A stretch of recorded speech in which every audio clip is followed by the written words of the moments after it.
Yeah, before I begin, I would like to congratulate the city for being named as the sixth cleanest city across the country. And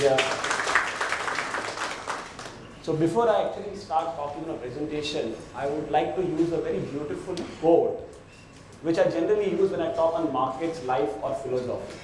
The quote goes like that: "It is a difference of opinion, that's why the world exists. And so does the markets, and so do we." So, if you look at this slide, the first picture, although the picture may look very picturesque, what we are trying to drive home the point is that considering the prevalent turmoil in the financial markets and the bleak economic landscape across the globe, India is still a safe bet comparing the structural tailwinds, macro tailwinds which India has. So, before talking on the Indian story, I actually need to throw light on what's happening across the globe and why India is safe. So, if you go to the slide, this way, right? This way. Yeah. If we look at the global economy, do a health check, you see problems across the globe, and there are a lot of factors which is leading to all this, and we'll discuss it later. But you look at North America, see, although people compare US as a relatively sweet spot amidst the global developed zone, but if you understand their growth figures, they're still growing around 2%, 2.1% in spite of such loose monetary policy, and which is well below the historical growth rate. If you look at North America or US, it's still in a neutral zone, but it's not into so-called the positive zone. You look at Europe, everybody knows sovereign debt crisis, weakening demographics, slower growth, deflationary era. They're all almost on the verge of entering into deflationary era. You look at other commodities in Russia, because of fall in oil prices, their economy is contracting and they will contract further. You look at other commodity exporting countries like Brazil or South American countries, they are in a big mess. The only bright spot or sweet spot is India. Although India is not growing up to the potential, it's still a safe bet. So, having said that the global economy remains fragile, the landscape remains fragile, it remains bleak, you need to understand what's haunting the global market, what's troubling the global market. So if you broadly classify three factors, according to me, there are three factors which is basically haunting the markets. Beginning with monetary policy, loose monetary policy which have failed miserably, the transition in Chinese economy, and the lag in the commodity supply-demand equilibrium. So when I say monetary policy, see, generally the theory goes like that: when you have loose monetary policy and you have ultra cheap interest rates, generally it should lead to high growth or high inflation. But what we had on hand, or in the 7-8 years, in spite of 0% interest rates adopted by Bank of Japan or so, by Fed or European Central Bank, see, all these banks resorted to such kind of quantitative easing or non-conventional policies in order to combat slowdown and basically resurrect the economy. But what we have on hand, what we've seen in the last few years, we are actually seeing high level of debt in China and other economies. We are having deflation. Now look at Europe and US.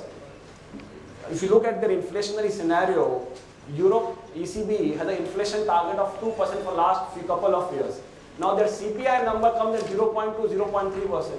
And if the commodity scenario aggravates further, or you have further slowdown, they are almost on the verge of getting to deflation. I did not mention about Japan. Japan is facing a deflationary era for quite decades now, several decades.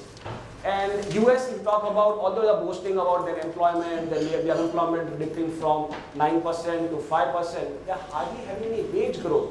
Because if you look at the CPI numbers or look at the core PC number, they call it core personal consumption expenditure number. Their core PC is quoted on 1.1, 1.2%, and the inflation target is 2%. Such is the scenario. So it clearly states that the monetary policies adopted by various central banks have failed.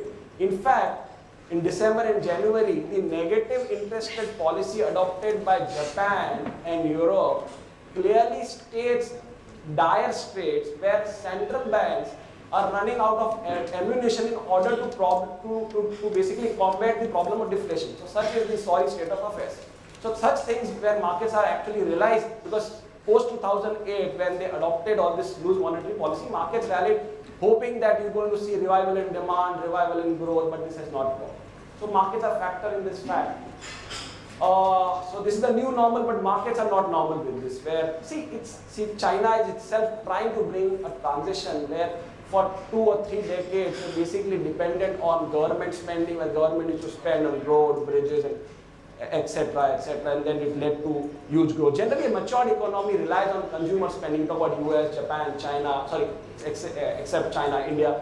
Their consumer spending or household expenditure contributes literally 65 to 70% of their GDP. But in China, you have 60% of their GDP contributed by their government spending, and 30-35% is done by the so-called household expenditure. So they are trying to bring a transition where they are shifting the focus from fixed asset spending to boosting domestic consumption, to boosting wages, and all these things. So this is the markets are not normal, because markets were so used to phenomenal growth in commodity demand from China. That's not happening. That's not going to happen. So the jury is still out whether there's going to be a hard landing or soft landing, but you have to accept the fact it's a new normal.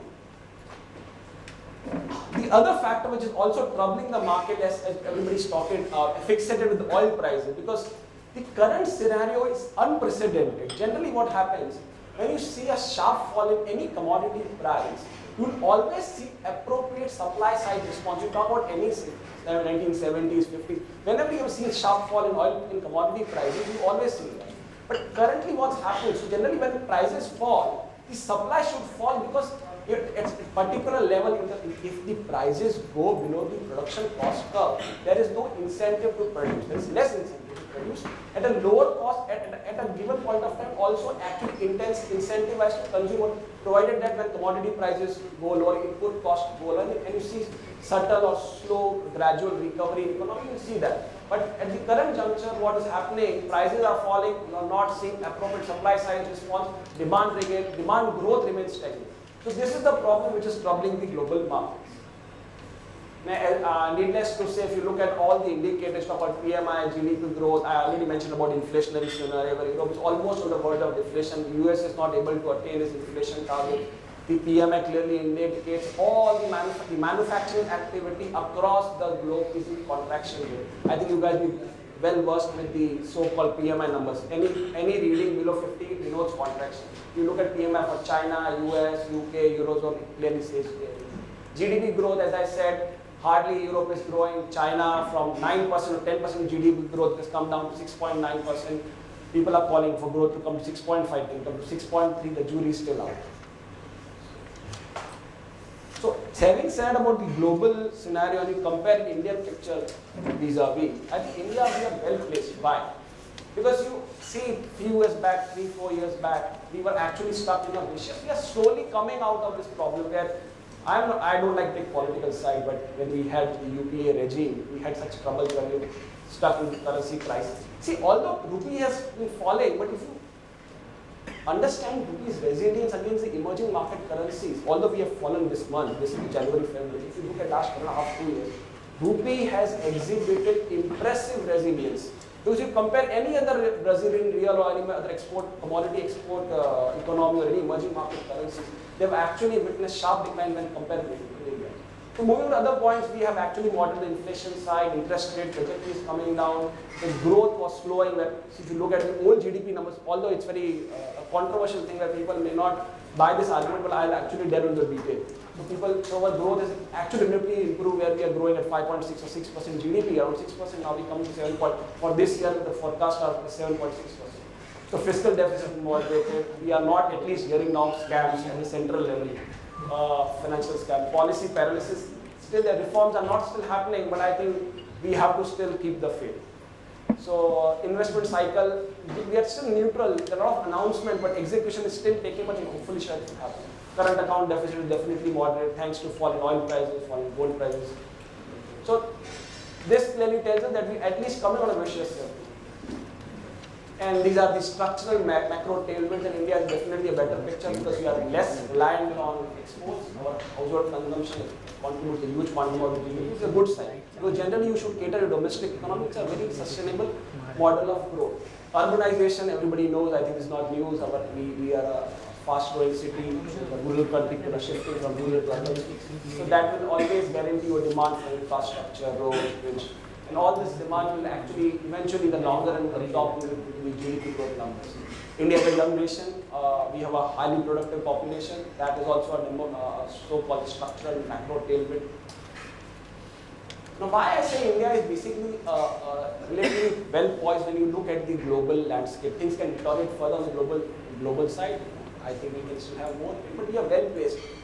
So, if I say well placed, if you look at the fiscal credibility point of view, our fiscal deficit was too high a few years back. The government has done a brilliant job beginning from fiscal year 2013 to 2015. If you look at the planned expenditure, the budgeted expenditure, actual expenditure, we actually come down. The government is spending less. We're trying to walk on the path of so-called roadmap of fiscal prudence.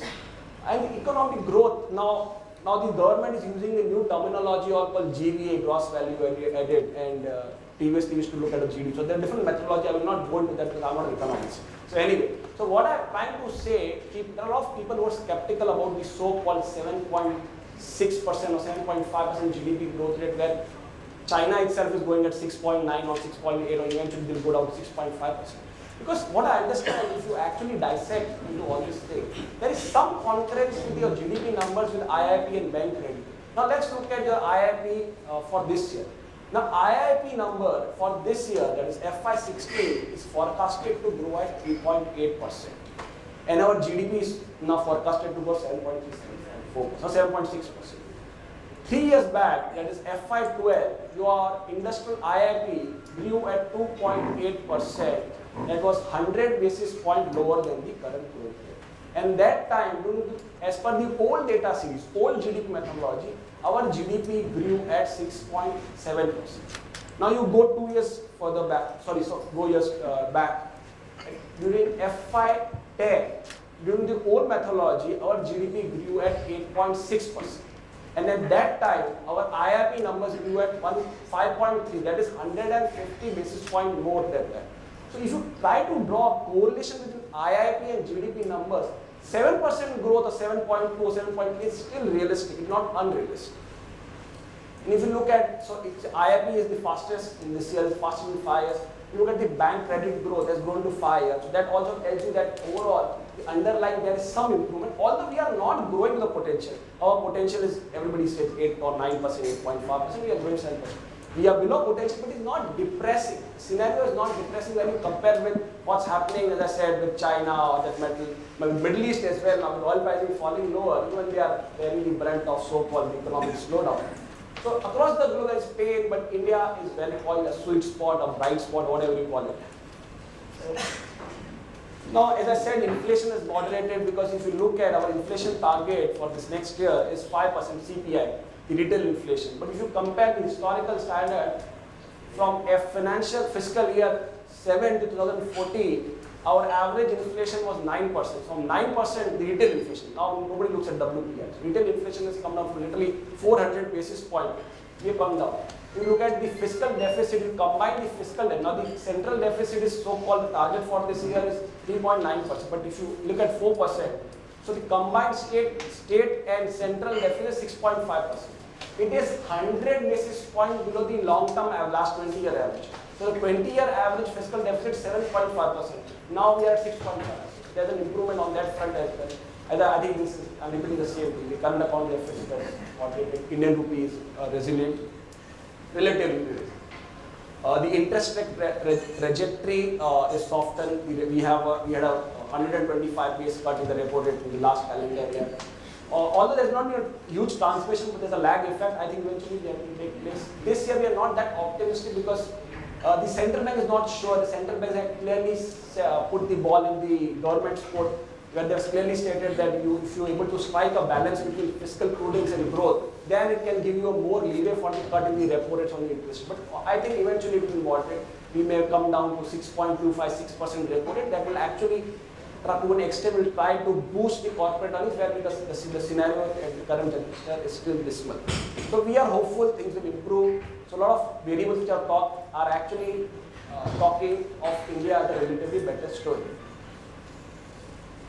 So I sum it up, what's actually, if you look at the sector-wise, what has improved, road sector activities improved, and there are a lot of announcements. Government is absolutely sanguine on this activity, where we are at the current juncture, we are building 17 to 18 kilometers of highways per day. Now they want to boost it up to 30 kilometers in the next fiscal year. So we've seen some improvement, although what is the exact number, I think I don't know whether we will attain 30, but at least we're going to go to 2025, it's going to boost the overall economic activity, core activity. Power generation sector is seeing a bit modest recovery, low base. Coal production with the reforms, we're seeing double-digit growth rate. Commercial vehicle sales have improved, passenger car sales are growing double digits because of urban consumption. Rural picture is still not that strong. See, the investment cycle has not been frozen, but it has hit the bottom, you see, because if you look at the multi-year gross fixed capital formation, if you see the percentage terms, you actually come much lower, and we don't see more worse than this. So we see sense that it's basically bottom. Capex, a lot of people have actually freezed, but eventually that will improve. That's why we're seeing hitting the trough or hitting the bottom. We'll actually in the trough, sorry, hitting the trough, we'll actually move to higher. There are some concerns, the asset quality issues, everybody's talking. It's a rhetoric, everybody's talking, everybody knows about it. So it's a concern, they are stuck in a vicious circle. How to come out? I think time is the only solution where Mr. Rajan has done a wonderful job, although markets were not receptive, we bearing the pain.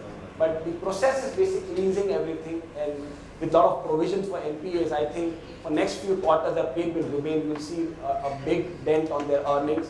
And this problem, as we take, you need to give time, with a lot of right reforms taken, I think they eventually come up. But right now they are stuck in this so-called vicious circle. So if you summarize what's happening with the economic growth, if you compare the current situation with 2 years back, you look at the economic growth and we are slowing down, forecast for growth of 5.5, 5.6%, now we come down to 7.6%, it's improving the positive side, inflation already sends a positive side, interest rates the positive, softening, liquidity is comfortable, RBI is trying to strike a balance, by doing local market operations, interest rate softening, a lot of measures they are trying to do. Current account deficit, fiscal deficit, currency, we are relatively resilient, sovereign rating, policy reforms, there is government struggling, but I think we have to keep the faith. So it depends on the elections also, how things go. Investment cycle has frozen, and revival also comes. So we are neutral. Banking is a negative. It's a negative. We still don't know how to improve. It's a negative. People with the wholesale NPAs,